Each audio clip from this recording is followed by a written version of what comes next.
South Africa's President Jacob Zuma has been re-elected as ANC leader by a landslide. It makes him favourite to retain the presidency in 2014. But away from the vote, the ANC is struggling to tackle the country's growing divide between rich and poor. From Johannesburg, Sky's special correspondent Alex Crawford reports. Rats are the bane of people's lives in the township of Alexandra. There are so many that Seth can easily catch half a dozen in just a few hours.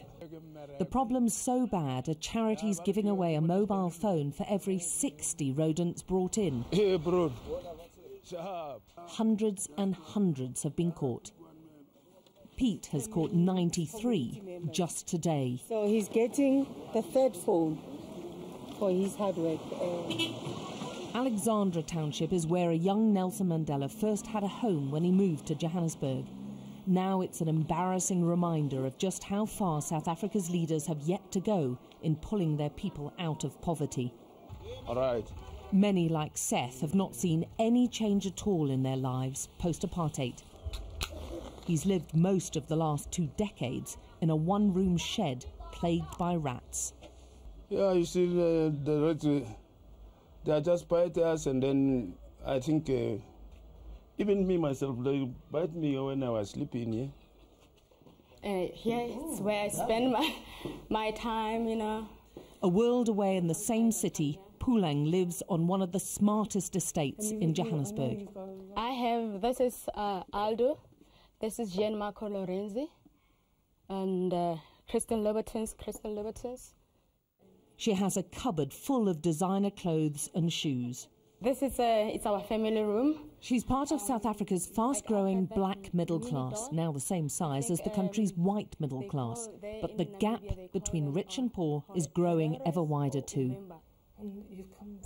It wasn't always like this.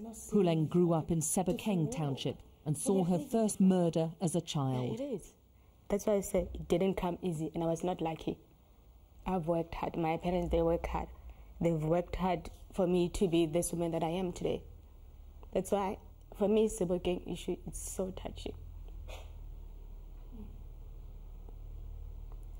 And I do feel for those who are still there.